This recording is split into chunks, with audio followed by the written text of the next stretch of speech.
Vamos ler Lucas capítulo 13, a partir do versículo 6. Amém? Todo mundo achou? Se você não tem Bíblia, eu ia falar para você ler junto com alguém, mas não pode sentar perto, né? Então traga a Bíblia no próximo culto. Diz assim: Então Jesus proferiu a seguinte parábola. Pastor, o que é parábola? É uma história que não é real, mas tem o intento de trazer um ensinamento para nós. E no caso, um ensinamento espiritual, um ensinamento do reino de Deus. E agora ele vai começar a história. Olha só. Certo homem tinha uma figueira plantada na sua vinha, e vindo procurar fruto nela, não achou. Até aqui, deixa aberto, vamos entender devagarzinho. O homem, ele tinha uma árvore, uma figueira, plantada do lado da sua vinha. Pastor, o que é vinha? Vinha é quando tem um conjunto de videiras. Videira é a árvore ali, o pezinho, da onde nasce a uva. Não sei se você já viu. Ela nasce, ela vai se enrolando assim, tipo uma trepadeira, tipo um pezinho de maracujá, e nasce. Se tiver uma só, é uma videira. Para ser vinha, tem que ser um conjunto de árvores, um conjunto de videiras. Então se chama vinha. Vamos continuar. Pelo que ele disse ao viticultor, ou o agricultor, era um funcionário dele: há 3 anos venho procurar fruto nessa figueira e não acho. Pode cortá-la. Para que ela está ainda ocupando inutilmente a terra? Ele, porém, respondeu, o funcionário respondeu: Senhor, deixe ainda este ano, até que eu escave ao redor dela e coloque adubo. Se vier a dar fruto, bem está. Se não der, mandará cortá-la. Amém? Até aqui. Feche seus olhos, baixe sua cabeça, vamos orar. Pai, a tua palavra foi lida. Eu oro, Pai amado, pedindo para que o teu Santo Espírito fale conosco, ministre os nossos corações, que venha uma revelação personalizada a cada contexto, a cada coração, a cada necessidade. E aquilo que eu não der conta de falar, aquilo que eu não conseguir explicar, que o teu Santo Espírito possa falar. Toma a minha vida, que não seja eu falando, mas o teu Santo Espírito. Amém? Vamos entender aqui então. Esse homem, ele tinha uma vinha. Provavelmente ele fazia negócio com essa vinha. Ele devia vender essas uvas, transformar em vinho, suco de uva, não sei. Mas o fato é que ele tinha um pé de figo, era uma porção menor. Provavelmente ele não dependia desse figo, dessa figueira para viver. Até porque se ele dependesse, ele ia morrer de fome, porque ela não dava fruto. Mas provavelmente ele gostava de figo, por isso que ele tinha aquela árvore. Porque ele tinha esperança de comer fruto dali. Só que chegou uma hora que não dava resultado. Então o que ele falou? Cara, eu estou aqui perdendo um espaço enorme do meu terreno para manter algo que não me dá retorno. Não tem porquê. Compensa eu cortar e plantar mais vinhas, plantar mais uvas nesse espaço, utilizar melhor esse espaço. E até certo ponto ele não está errado, porque eu vou manter algo que não dá certo, algo que não dá fruto. Mas nós vemos o funcionário, o viticultor, o agricultor, dando uma sugestão, falando: olha, espera mais 1 ano, você já esperou 3 anos, vamos esperar mais 1, mas agora nós vamos fazer algo diferente. Fala comigo, fazer algo diferente. Nós vamos cavar em volta, nós vamos fazer vários buracos em volta, como se fosse um canteiro, um reguinho em volta. E nós vamos colocar adubo. Algumas versões vai estar escrito estrume. Nós vamos colocar adubo.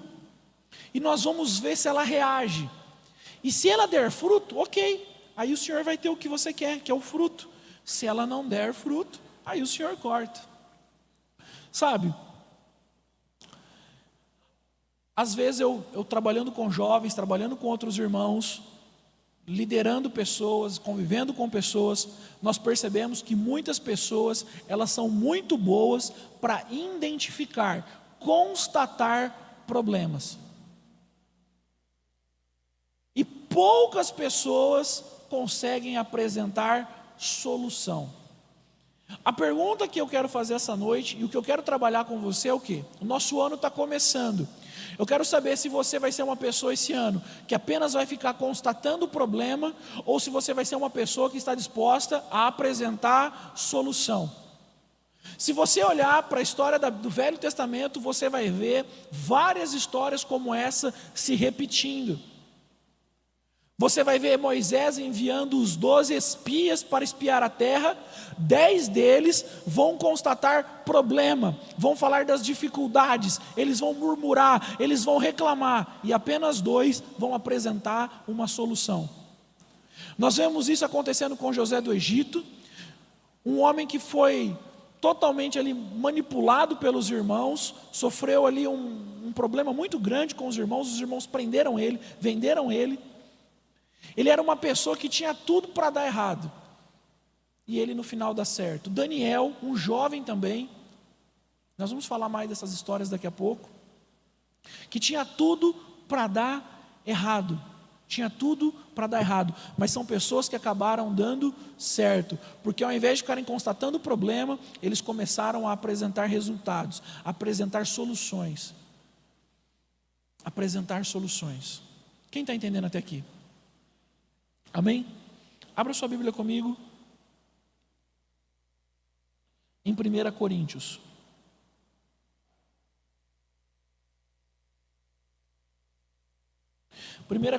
Capítulo 3.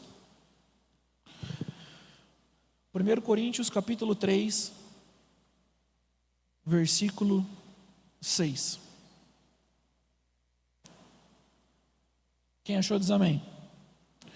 1 Coríntios, capítulo 3, versículo 6, diz assim, é o apóstolo Paulo falando: eu plantei, Apolo regou, mas o crescimento veio de Deus. Quem dá o crescimento é Deus. É a soberana vontade de Deus que dá o crescimento. Olha o 7. De modo, nem quem planta alguma coisa, nem o que rega, mas Deus que dá o crescimento. O apóstolo Paulo está falando, olha, quem planta não é importante, quem rega não é importante, quem é importante é Deus que dá o crescimento. Pastor, por que você está falando isso? Se nós lembrarmos da parábola que contamos agora há pouco, o cara ele dá 2 sugestões para ver se aquela árvore reage, para ver se ela dá fruto. Qual é a primeira? Era cavar em volta. Diga comigo, cavar em volta. Cavar em volta fala da nossa capacidade de preparar o terreno, da nossa capacidade de sondar o terreno, perfurar, preparar. Como que nós fazemos isso? Orando. Aquela árvore é símbolo do problema. Cavar em volta fala de nós rodearmos o problema, estudarmos o problema, orarmos em torno do problema. Quantas vezes você está passando por algum problema e você constata o problema, mas você não procura entender o problema, você não procura estudar o problema, você não ora em torno do problema, você não investe esforço em volta do problema, você apenas fala, eu tenho um problema. Mas você pegou algum livro para ler a respeito daquele problema? Você foi procurar algum vídeo de algum pastor, de algum irmão que tem alguma experiência sobre aquilo? Você veio falar com os pastores? Você foi falar com alguém mais velho que passou por aquilo e resolveu? Não. Muitas vezes você apenas constata o problema. Nós temos que parar com isso apenas de constatar problema. Não está dando fruto, vamos cortar. Nós não podemos desistir tão fácil. Nós temos que aprender a orar em torno do problema. Quem está entendendo? Nós temos que começar a aprender a declarar, a profetizar, a ministrar a palavra do Senhor. Está dando tudo errado, mas vai dar certo. Começar a atrair o sobrenatural de Deus através da nossa vida de oração, através da nossa vida de adoração, começarmos a orar em torno do problema, começarmos a cavar em volta do problema.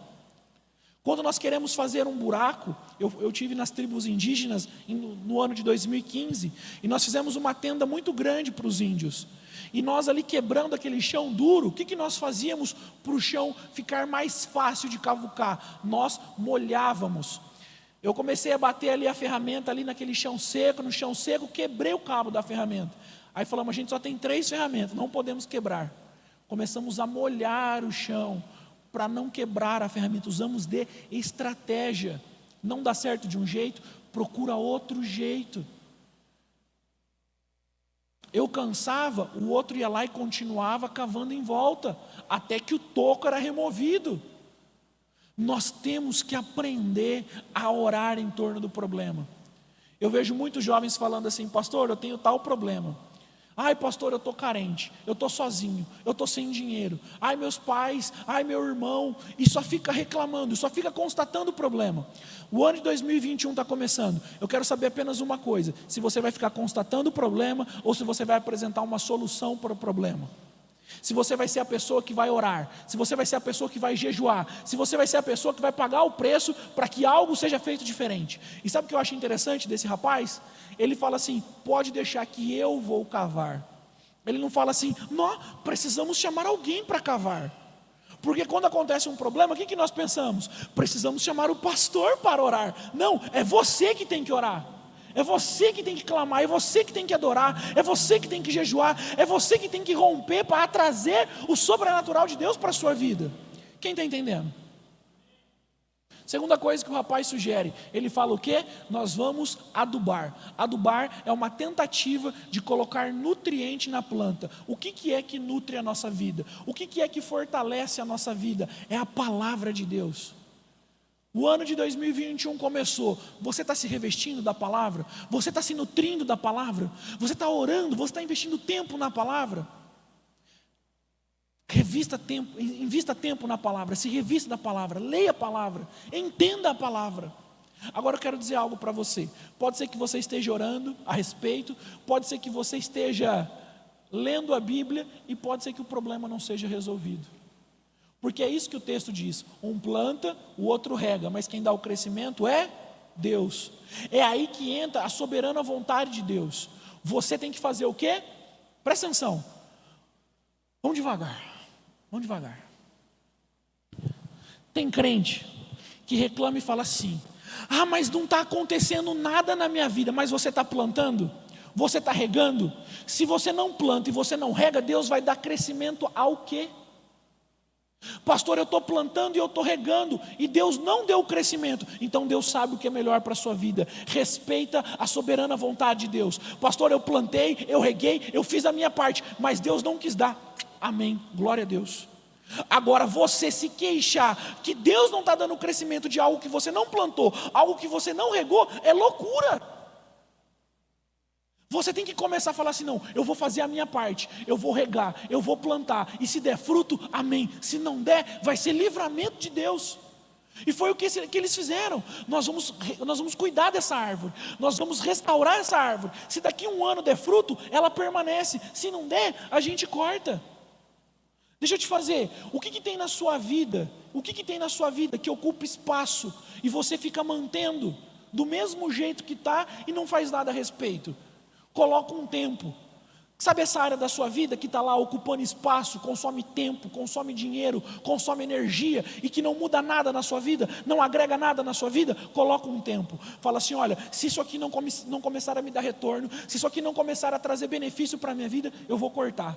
Eu vou fazer tudo que tiver ao meu alcance para isso aqui dar certo. Eu vou estudar a respeito, eu vou me dedicar. Mas se não vingar, se não acontecer nada, eu estou entendendo que Deus está dizendo para mim, corta, e vou partir para outro projeto. Você precisa começar a entender aquilo que está na sua vida e não agrega. Quem está entendendo?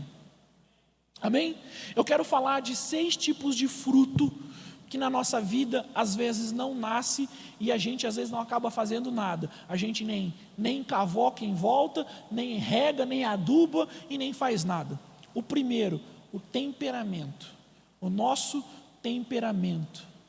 Pastor, o que é temperamento? É um negócio muito difícil de explicar, mas de forma simples, está muito ligado àquilo que você sente, a forma como você reage, a forma como você interage, a forma como você toma suas decisões. Estão entendendo até aqui? Tem gente que se ressente por tudo, tem gente que se magoa por tudo. Tem gente que começa um projeto e não termina, Porque começa a vir as lutas, as dificuldades, e ela não é perseverante. Quantos projetos você começou e você terminou? Começa o curso, não termina. Começa o trabalho, pede a conta. Tem gente em casa, começa a varrer o fundo do quintal lá, chega no meio, vai assistir televisão, entra na internet.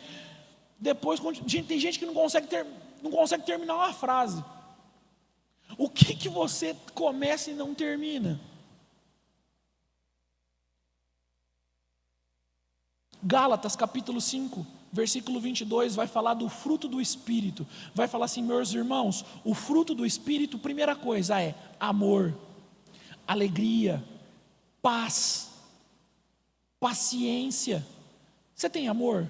Vamos por partes. Você tem amor? Eu vou falar dos três que andam junto: amor, bondade e benignidade. É 3 frutos do Espírito. Amor é aquilo que você carrega. Benignidade é o amor na sua forma passiva. Pastor, o que é isso? É o amor delicado, é o amor gentil.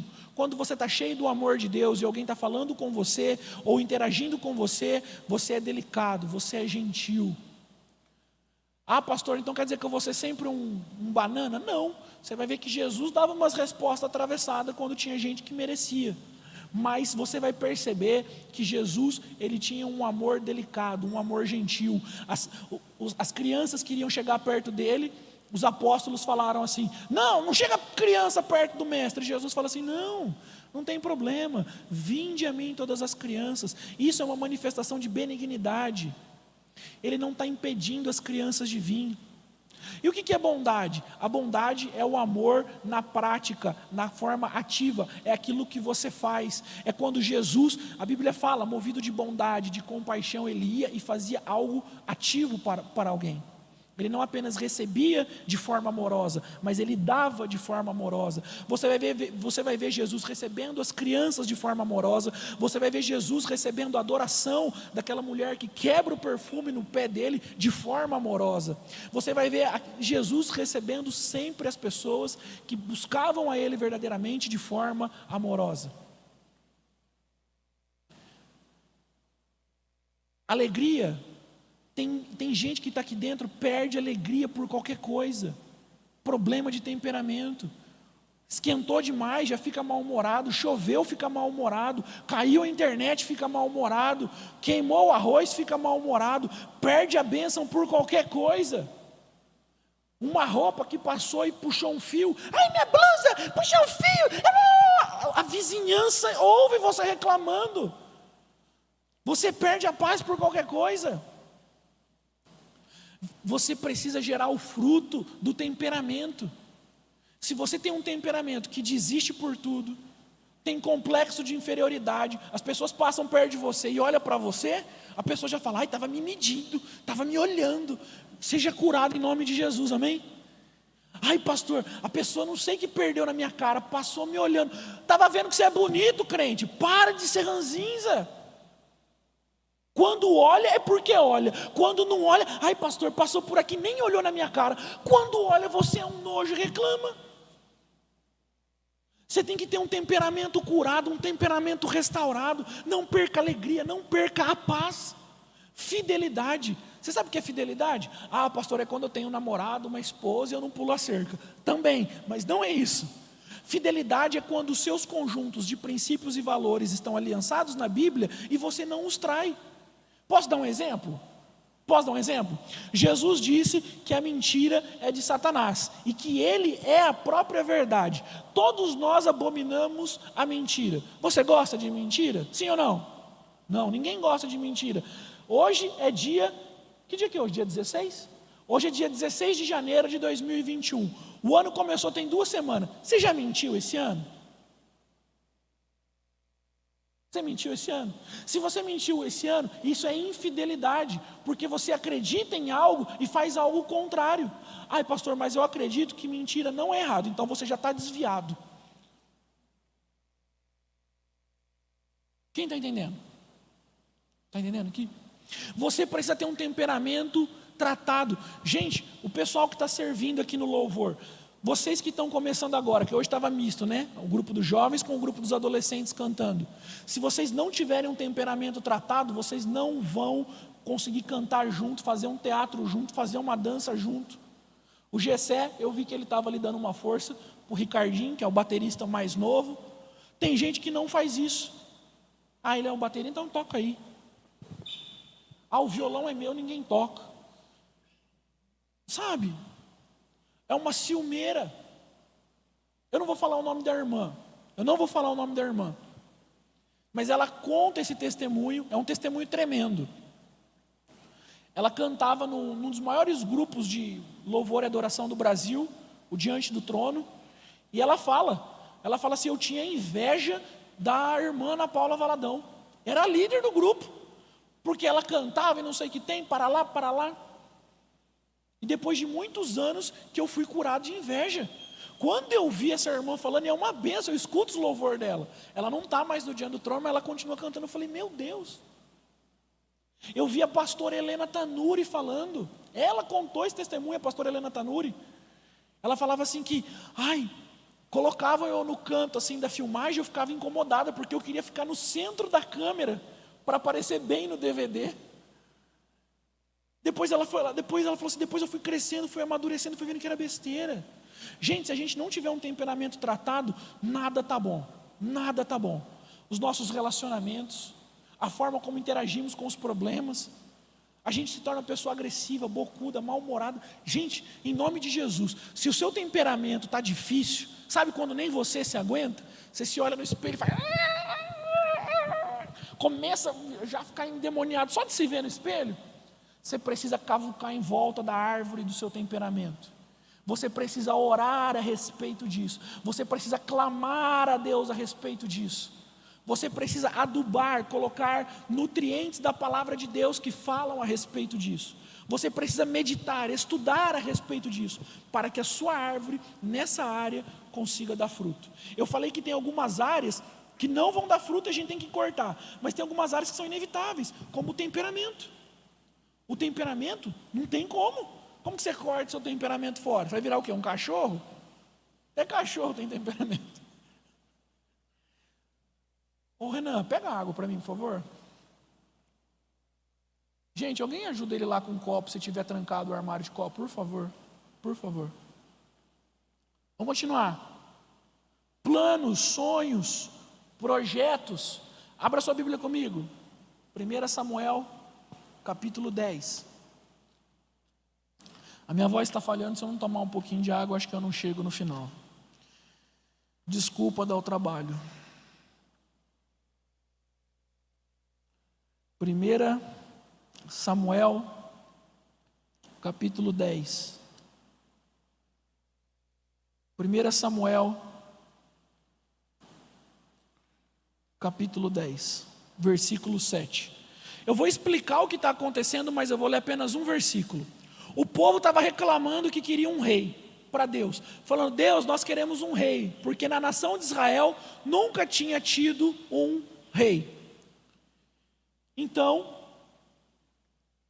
Samuel ele foi incumbido de ungir o primeiro rei. Então Deus deu uma série de orientações para ele, muito complicadas. Você vai a tal lugar, você vai encontrar tal pessoa, e você vai fazer tal coisa, e se a pessoa disser isso, você vai fazer isso. Então a orientação que Deus estava dando para ele era muito complexa. Olha o que Deus fala para ele no versículo 7. 1 Samuel capítulo 10, versículo 7. Quando esses sinais te sucederem, faze o que a ocasião te pedir, porque Deus é contigo. Sabe quando chega aquele momento da nossa vida que nós temos que tomar alguma decisão e a gente não sabe o que fazer? A gente fala assim, nossa, e agora? Será que é de Deus ou não é de Deus? E assim, se você toma a decisão pelo sim, você está tomando uma decisão. E se você opta em não fazer, você também está tomando uma decisão. Porque a não decisão é uma decisão. Tipo uma viagem, eu viajo ou não? O fato de eu não viajar, eu tomei uma decisão. Obrigado, Renan. O que Deus está falando aqui para ele? Falando assim, Samuel, a gente vai consagrar um rei. é fulano de tal, mas está complicado. Lê o texto para você ver. Ele passa uma série de orientações. Ele fala: quando esses sinais acontecerem, faz o que a ocasião te pedir. Sabe o que Deus está dizendo aqui para ele? Está falando assim: Samuel, eu conheço o seu coração e você conhece o meu coração. Você vai fazer algo que nunca ninguém fez. Você vai ungir o primeiro rei da nação. Não tem parâmetro para você saber o que tem que fazer. Mas por você ter intimidade comigo, por você me conhecer, eu sei que você vai fazer aquilo que a ocasião te pedir e vai ser algo bom. Então não precisa ter medo. E se alguma coisa der errado, eu sou Deus, eu vou intervir e não vou deixar dar zica para o seu lado. Não temas, vai e faz. Tem áreas da nossa vida, alguns planos, alguns projetos, nós não podemos ter medo. É quando nós falamos assim: Deus, seja Deus na minha vida. Deus, eu estou plantando, eu estou regando, eu conheço o teu coração, eu conheço a tua palavra, e eu vou fazer tudo com o maior temor que eu puder. E se não der certo, ou se não for da tua vontade, pula na frente e me tira de lá. É isso que ele está falando. Sabe, quando entendi essa passagem, muita coisa desbloqueou na minha mente. Porque antes eu queria uma carta do céu dizendo tudo, tintim por tintim, que eu tinha que fazer. Às vezes a revelação vem e a gente faz tintim por tintim. Mas quando não vem, a gente vai dando uns passos bem devagarzinho e vai falando: Deus vai na frente, Deus vai na frente, Deus vai na frente. Porque até você não tomar a decisão, é uma decisão. Então eu falo: Deus, vai indo, vai indo. Qual é o plano, qual é o projeto que você tem e você deixa parado porque você não sabe o que fazer? Qual é o plano, qual é o projeto, qual é o sonho que você deixa parado, sem frutificar, sem produzir resultado, porque você não sabe o que fazer? Querido, vai com temor, se reveste de oração e vai fazendo, vai fazendo, vai fazendo devagarzinho, vai no seu tempo, vai falando: Deus vai à frente, Deus vai à frente. E Deus, Ele vai preparar. E se não for, Ele vai te sacar da situação, Ele vai te livrar, porque Deus é contigo. Amém? Vocês estão morrendo? Amém? Estão aqui comigo ainda? Que nem a pastora Priscila fala?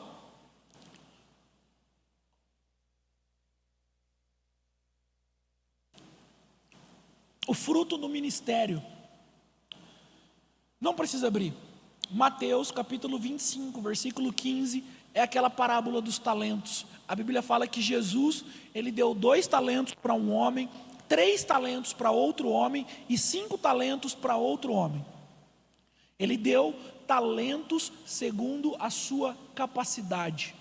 Aliás, acho que Ele deu 1, deu 2 e deu 5, se eu não me engano. Agora, confundi.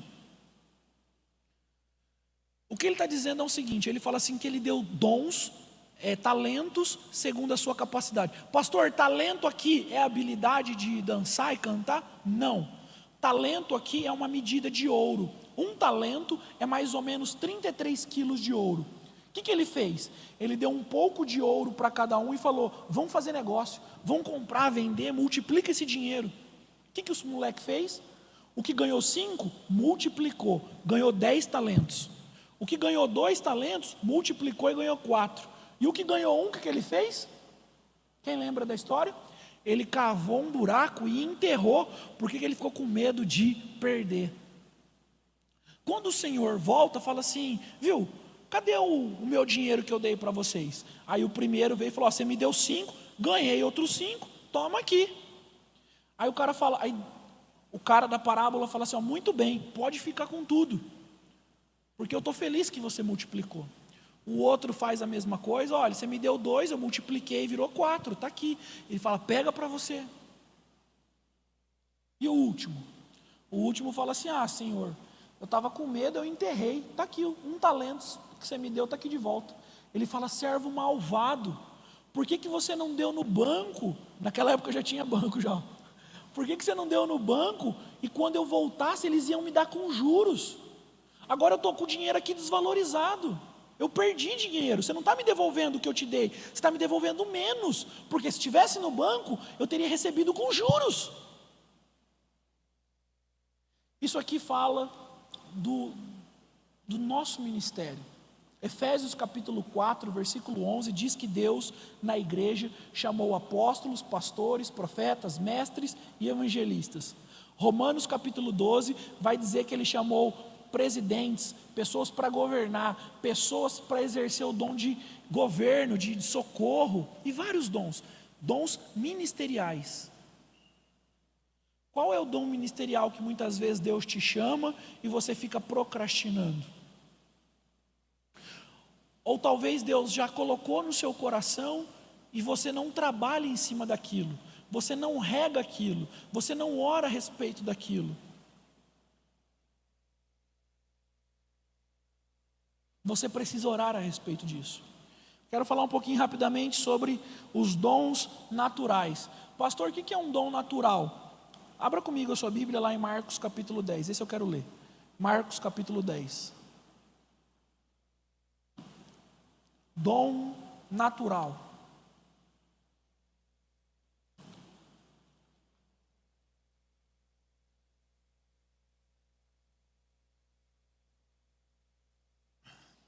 Marcos capítulo 10, versículo 43. Quem achou diz amém.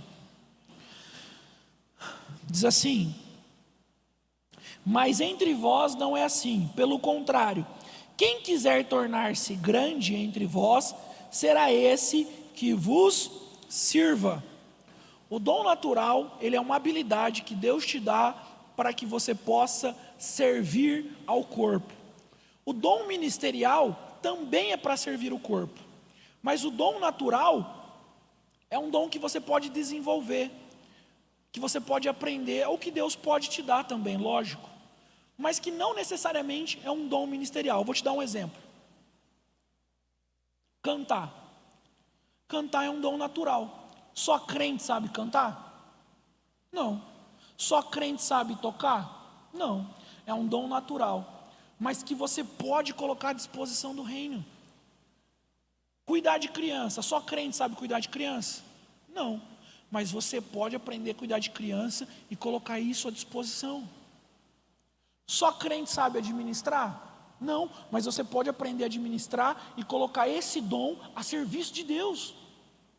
Quantos dons naturais que existem aqui dentro que estão parados? E talvez você fique achando. Uma vez um jovem falou assim para mim: ah, pastor, Deus não quer que eu faça nada, porque eu não sei cantar, eu não sei tocar, então não tem nada para eu fazer. Quer dizer que se você não toca, você não canta e você não prega, você não tem um chamado, você não tem um dom ministerial, quer dizer que você não tem um dom natural? Não é verdade. Não é verdade. Você tem que começar a aprender a falar: Deus, qual é o meu dom? Eu vou te contar um segredo, contar uma história. Tinha uma senhora, ela gostava muito de evangelizar. E aí, conforme foi chegando a idade, ela não tinha mais mobilidade para sair de casa. Então ela teve uma estratégia: escrever cartas. Ela começou a pegar cartas, escrever, porque ela tinha tempo, ficava em casa, ela escrevia bem. Só crente sabe escrever? Um dom natural. Ela começou a escrever cartas, era barato o selo, ela ia no correio uma vez só e postava carta para vários endereços. E na carta ela trazia uma mensagem pessoal de evangelismo a pessoas que ela não conhecia. E ela começou a mandar cartas até para presídios. E começaram a ter muitos testemunhos de pessoas se convertendo pelas cartas que essa senhora enviava. Sabe, gente, tem muita gente que fala assim para mim: ah, pastor, na igreja ninguém me dá oportunidade. Querido, você não precisa de oportunidade. Tem muito trabalho a ser feito. Quando uma pessoa fala assim: na igreja ninguém me dá oportunidade, na verdade ela está dizendo assim: na igreja ninguém me dá cargo. Eu aprendi algo na minha casa. Que música. Eu aprendi algo na minha casa. Minha mãe falava assim para mim quando eu era pequeno: Éden, emprego pode faltar. Pode ser que você chegue numa empresa e não tenha emprego, o cargo, mas trabalho nunca falta. Se você chegar, sempre vai ter um lote para carpir, sempre vai ter uma calçada para varrer, sempre vai ter uma árvore para ser podada, sempre vai ter um carro para ser lavado. Se você precisar e você pedir trabalho, sempre vão te dar. Se você pedir emprego, pode ser que não tenha. Quando eu vim para a igreja eu entendi isso. Pode ser que não tenha um cargo disponível, mas o trabalho sempre vai ter. Sempre vai ter. Ah, pastor, ninguém me dá oportunidade, mas tem um banheiro para ser lavado. Pastor, ninguém me dá oportunidade, mas tem cadeira para ser desinfetada depois do culto.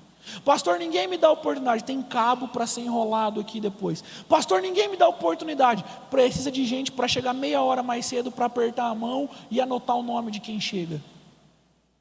Pastor, ninguém me dá oportunidade. Tem os visitantes que durante a semana a gente liga, manda um recado, manda uma mensagem. Precisa de gente para ajudar. Trabalho nunca vai faltar. Nunca vai faltar. Eu quando vim para a igreja, voltei do seminário em 2011. Eu pedia coisa para fazer para o pastor Marcos. Pastor Marcos, o que tem para fazer? Ele não dava. Ele falava, Eu fiquei 6 meses aqui na consolidação. Depois de uns 6 meses ele me deu um pendrive. Eu nunca vou esquecer. Eu tenho um negócio para você fazer para mim. Eu falei, Ele me deu um pendrive, imprime o estudo bíblico que está aqui e me traz. Eu falei, putz. Sabe o que eu fazia? Eu ia no hospital fazer visita. Eu comecei um curso de capelania hospitalar. Fui dar curso de capelania hospitalar. Comecei a visitar os irmãos. Gente, nunca vai faltar trabalho. Amém? Quem está entendendo? Nunca vai faltar trabalho. Só que você tem que começar a cavucar. Você tem que começar a orar a respeito disso. Você tem que começar a clamar, a jejuar, a nutrir isso. Começar a adubar para que as coisas possam acontecer. Quem está entendendo? Diz amém. Amém? Dons espirituais. Hoje parece que o único dom que tem na igreja é o dom de orar em línguas. Mas o apóstolo Paulo ele fala, irmãos, quanto aos dons espirituais eu não quero que vocês sejam ignorantes. Na sequência ele vai dizer lá na frente, eu oro para que vocês busquem os melhores dons. O melhor dom na concepção do apóstolo Paulo é aquele dom que vai ser útil para servir as pessoas. Então, meu irmão, dons espirituais, o que a Bíblia fala sobre dons espirituais? Oração de línguas, interpretação, cura, milagre. Uma vez uma pessoa falou assim, pastor, eu acho que eu tenho dom de visão. Não tem dom de visão na Bíblia. Pastor, mas e quando eu estou vendo? É o que então? Pode ser apenas uma manifestação do Espírito ou dom de discernimento. Não está na lista dos dons espirituais visão. Discernimento pode vir através da visão, da audição. O dom do discernimento pode vir de muitas maneiras, através de sonho. Não tem dom de sonho. Mas a revelação e o discernimento pode vir por um sonho. Então, vai ler a respeito, vai orar a respeito, vai buscar a respeito. Sabe o que a gente faz? Eu tive um sonho, aconteceu tal coisa. Eu vou lá na irmãzinha, que é cheia do poder de Deus para orar. Vou lá na pastora Raquel, a filha aqui dela aqui. E o pessoal deixa sua mãe maluca, não é? Que eu sei. Começa a acontecer um monte de coisa. Vai lá na Célia Pedroso, vai lá na Lourdinha, pastora Lourdinha. Gente, as pastoras são uma bênção, amém? Mas e o dia que as pastoras for para a glória? Como que nós vai fazer?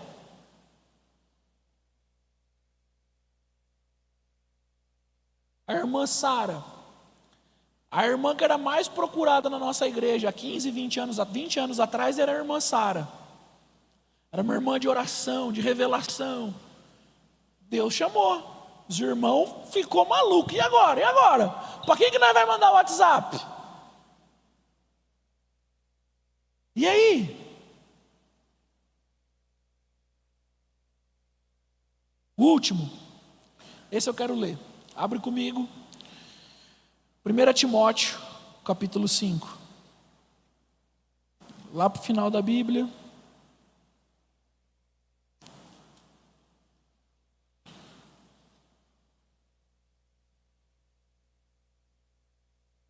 Primeira Timóteo, capítulo 5. E eu estou encerrando.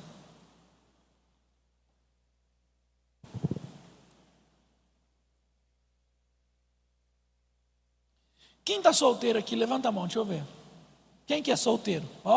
90%. Levanta a mão bem alto. Olha aí quanta gente solteira. Olha aí, Vê se alguém te interessa. Ai, caramba.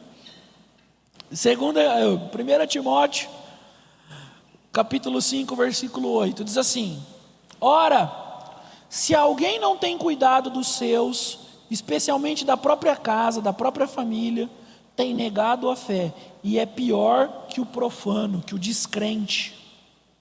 O que o texto está falando? Cuida bem das pessoas da sua família. Pastor, a minha família não dá muito fruto, a minha família não dá muito resultado. O meu relacionamento com a minha família é péssimo, eu não vejo a hora de casar e de sair de casa e morar. O jovem de Bitinga, ele tem uma síndrome. Ele quer sair daqui, ele quer ir para qualquer outro lugar, de preferência um lugar que tenha shopping. Gente, eu vou te falar um negócio. Se você for para outro lugar que tenha shopping, mas você for a mesma pessoa, não vai mudar nada. Porque o problema vai acompanhar você. Porque você que é o problema se você não muda. O problema não é a cidade que não tem shopping. O problema não é a cidade que não tem um parque, não sei o que lá. Não é a cidade que não tem uma praia, não tem uma montanha, só tem calor. Não é esse o problema. Ai, pastor, mas quando eu casar vai ser diferente. Depende. Depende. O texto está falando aqui, ó. Aquele que não cuida da própria casa, vai cuidar da sua casa. Você honra o seu pai, você honra a sua mãe, você cuida dos seus irmãos, você faz as coisas na sua casa. Ai, pastor, mas tudo eu. Quando você casar, filho, é tudo você. Na sua casa, se a divisão é mal feita, é um problema, mas na sua casa vai ser tudo você. Posso te falar uma coisa? É melhor você treinar na sua casa, que é um ambiente difícil, e quando você casar ser um ambiente mais fácil, e você está pronto, você está preparado. Você fala, ó, lá na minha casa eu tinha que fazer 20 refeições por semana, lavar 500 quilos de roupa, e agora aqui na minha casa não. Aqui na minha casa é 7 refeições que eu faço, eu lavo 10 quilos de roupa, tá bom. Está mais fácil, porque você treinou num ambiente mais difícil e entrou num ambiente mais fácil. Mas não é essa a realidade. Sabe o que está acontecendo? Uns jovens mimizento, chorão. Quando entra num relacionamento, quando casa, não sabe fazer nada. Não sabe limpar, não sabe cozinhar, não sabe nada. Ó, minha esposa está aqui.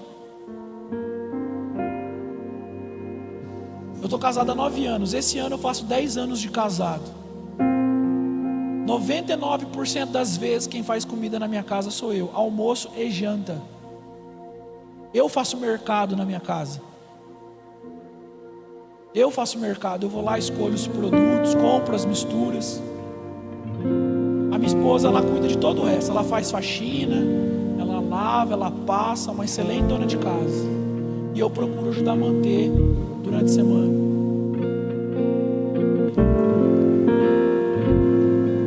Esses dias eu não passei bem, não podia sair de casa. Ela fazia tudo.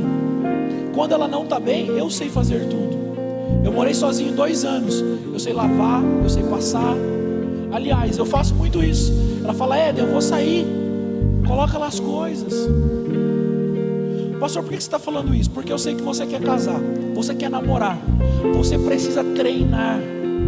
Treina com a sua família. Você está achando o quê? Às vezes eu vejo uns adolescentes, presta atenção, o Whindersson Nunes e a Luísa Sonsa lá, postava foto na praia, meta de relacionamento. E agora?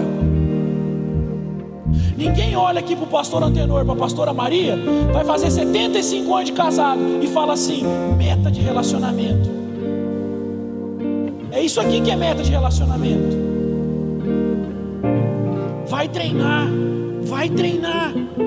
Ai, pastor, meu irmão me faz passar um ódio. Você acha que seu marido não vai fazer você passar um ódio? Pergunta para a Cintia. A minha esposa pesa 50 quilos, graças a Deus. Se ela pesasse 10 quilos a mais, ela ia ter força para me matar às vezes. Eu dou graças a Deus, eu falo, Deus, ainda bem que ela é pequenininha. Se ela fosse um pouco maior, ela quebrava eu na porrada. Porque tem dia que dá raiva. Se você não conseguir perdoar o seu pai, se você não conseguir perdoar a sua mãe, se você não conseguir conviver com o seu irmão, você acha que você vai conseguir conviver e amar com uma pessoa que você conheceu na escola, na rua, aqui na igreja?